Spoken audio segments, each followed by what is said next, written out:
Hello, welcome to Inner Peace Now. My name is Adam, and recently I got a question from someone who was asking about mindfulness and how to be more mindful in daily life. He'd read somewhere that being mindful just in a meditation slot in the morning is useless unless you bring it into the rest of your day. So he was asking how to actually do that, how to bring a mindful or meditative quality into everyday life, not just when you're sitting by yourself. So I would say don't overlook the value of time alone to do any kind of meditation or mindfulness, or even just nothing. Don't overlook the value of being able to consciously give yourself a rest from having to pay attention to every thought that you have, or what's going on around you in the world. Giving yourself a chance to release any resistance that you have against yourself or against what's going on in your life, and to let your attention merge back with its own source that can actually give rise to new solutions. If a space like that in the morning or in the evening is honoured, then it can quite easily start to infiltrate into the rest of your life. If you no longer have in your mind, this time is for meditation, and then after that, meditation finishes or mindfulness ends. It's really just a thing that you can bring into everyday life. But in everyday life, when you're going about doing stuff, it's harder because our attention is so used to just flooding out into the world, into our thoughts, into kind of conflicts, what we like, what we don't like. So to bring it into everyday life, start with really simple things. So start with walking down the stairs. Rather than walking down the stairs wanting to already be at the bottom of the stairs, just take each step. You don't have to do it super slowly, but you just are aware of each step, how it feels to step down the stairs, how it feels to really be in this body as it moves down the stairs. And you can notice that the body does it by itself. It's not like you have to decide, I'm going to step now, now I'm going to step again, and now I'm going to step again. The body does it by itself. It's like a flow. If you can notice that your actions have a kind of intelligence of their own, that you don't have to think about how you're washing a plate or drinking a glass of water, that an intelligence already functions and does it by itself, then it's easier to also notice that all of your thoughts and your emotions and everything inside of you is also arising by itself. There's no person inside that's saying, okay, now I'm going to think about this, and now I'm going to get upset about that, and now I'm going to worry about this, and now I'm going to stop. It's just, these are all energies that just happen by themselves, and we've become accustomed to taking them personally, thinking that we are the cause of them, we are the source of them, and we have the responsibility to start them and stop them. And that's why meditation can be so frustrating, because we're so used to thinking and believing that every thought, every feeling, every emotion is our doing, like it's my fault. I can't stop thinking. That's what a thought says. I can't stop going over this in my head is a thought. And when we believe it, it feels true. It feels like there is someone here that just can't stop obsessively doing this thing, or ruminating over something, or troubling themselves over something. When really it's like a life form. It's like an energy that functions, and usually anything that disturbs us functions through and is sustained through our resistance to it, because it's uncomfortable. We don't like it. We don't want any pain, and we tend to resist pain in an attempt to fix it.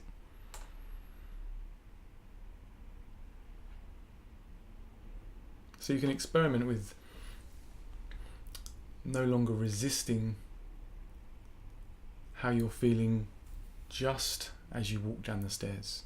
Just letting yourself walk down the stairs. Or just, rather than drinking a glass of water and trying to drink it, you drink it consciously. And with these small things, often your mind will rebel against it, and it will say it's rubbish, what's the point, I don't feel any different when I do that. Because there's a great resistance to no longer seek to be in the next moment, because that's what our kind of mind-made identities are based off of. That's what they really feed off of, is like, things aren't good enough yet and I need to get to a better point.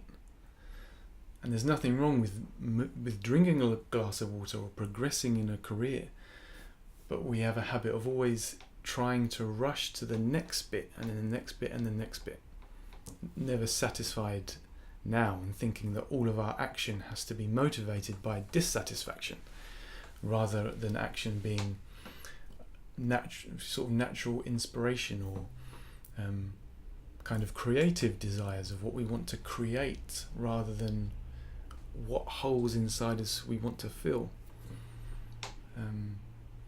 And mindfulness is really difficult in everyday life when we want to be somewhere else.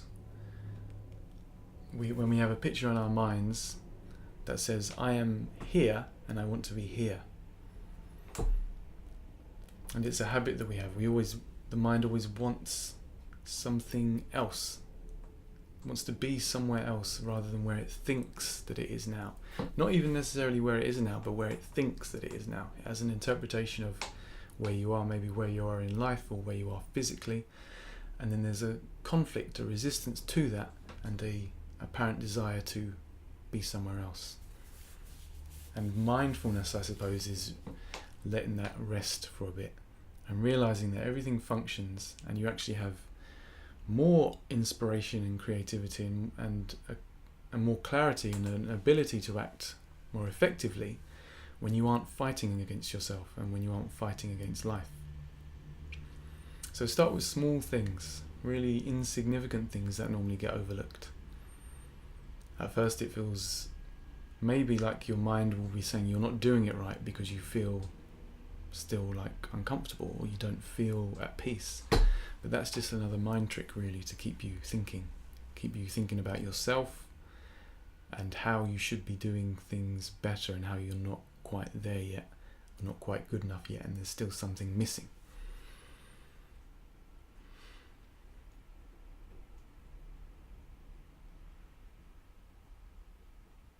Honour your own breath. That's another technique.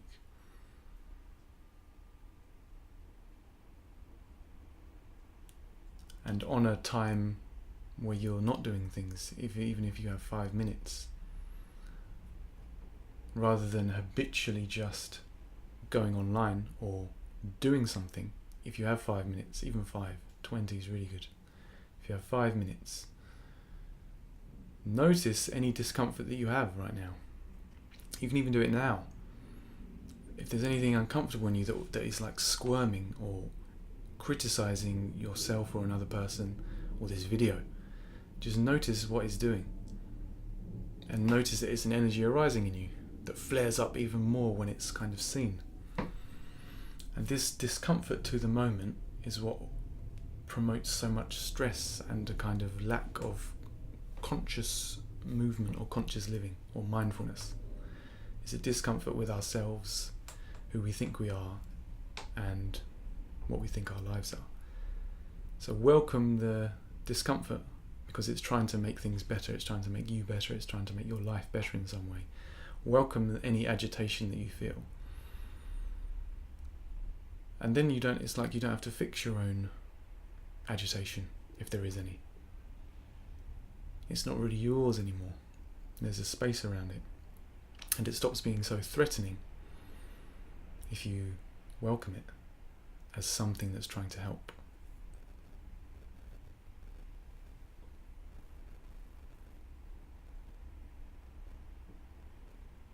And also, maybe don't make so many rules about how you should feel and what mindfulness should be like, because that's a real trap. The idea that you should not have thoughts, or that you should be at peace, you shouldn't be upset, shouldn't be angry, all that kind of stuff, all that kind of spiritual idealism which wants one part of being human but doesn't want the other part. Notice if you have that expectations about how you should feel. Experiment with not knowing exactly how you should feel, because that's what mindfulness really is based on. It's the sense of not knowing for sure how I should be thinking or feeling right now. And if you don't know for sure, because you realize you've only been basing how you should feel on whether it's comfortable or not, or whether someone else says you should be feeling like this or not, then there's a release that can happen by itself, a space around it at first. If you know how you should feel and you hate how you feel now, then it's like a clamp that clamps down on what you don't want. But if you're not sure how you should feel just now, then there's a space. And forgive yourself, be patient with yourself. It's like you're not going to have a super clear, constant mindfulness, meditative state all the time. Maybe you will, and that's great. But if you have the expectation of it, then it can be a bit of an obstacle or a downer. Really, mindfulness and meditation is about not having preferences to how you should feel, to not having ideas about how you should feel. And in that state, or that inner light or inner climate, it's not as if then everything gets worse like we think it will. We think if we don't have a preference how to feel, then we'll just feel bad all the time, or this sadness or grief or depression will just get worse. And it does at first as it gets released. And as it gets released at first and it feels stronger, it feels like we're doing something wrong. But you just say yes to it, and it is released. In the space of not being so sure about whether it should have been there or not.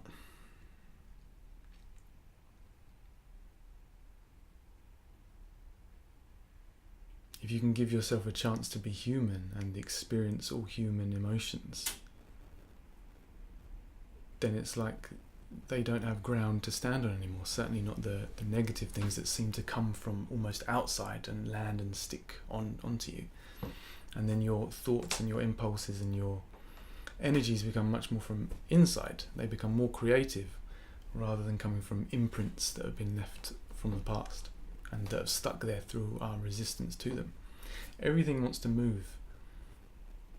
Everything wants space. So you just have to give things space rather than trying to stop things like thoughts and feelings that are just moving through. And don't let the idea of mindfulness suppress you in any way. You don't have to suppress your thoughts, because that can suppress creativity, that can suppress expression if we think we should be always silent and almost dead. It can create a kind of deadness. You just forgive yourself, really, for feeling however you feel, which means you give yourself permission to, you let yourself. And then you're just naturally more aware, more conscious. It's like mindfulness isn't something you have to try to do.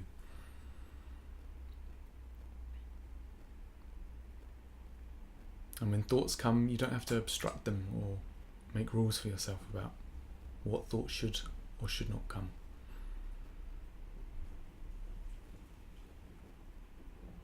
I hope that's helpful, and if you have any more questions, just comment below. Thanks for watching.